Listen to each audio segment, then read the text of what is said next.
extended mall hours para mapaluwag ang trapiko sa ilang lugar sa Metro Manila kagabi. Narito report ni Isay Reyes. Naging maluwag ang daloy ng trapiko kagabi sa malaking bahagi ng EDSA. Mula sa Timog Avenue ng mag-aalas 9, wala pang 10 minuto ang biyahe hanggang sa Ortigas. Ang Cubao na kadalasang bottleneck, maluwag ang north at southbound.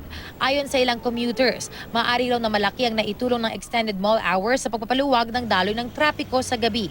Si Erwin Ibanez na umuwi ng Fairview mula sa Ortigas, di na raw nahihirapan ngayon na sumakay pagsapit ng alas 9. Nakatulong naman kasi yung mga hindi nagkakasabay-sabay yung mga paglabas. Dati inaabot talaga ako ng mga 3 hours.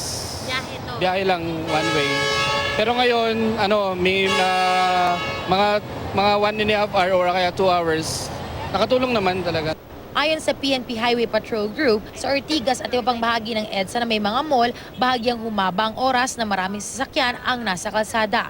Pero hindi raw ito kasing bigat ng karaniwang rush hour. Kamukha ngayon, maaga pa, halos fast moving na rin, moderate. Sana kahit walang highway patrol sa EDSA, yung kooperasyon ng mga driver. Maluwag din ang biyahe patungo ng Ayala, Makati mula pa lang sa Buendia, pati na rin papunta sa isang mall sa Pasay.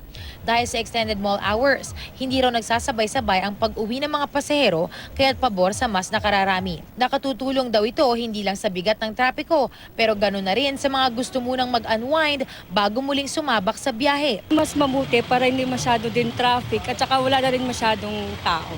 Diba? So, Sa mga kapahilig ka ng marami.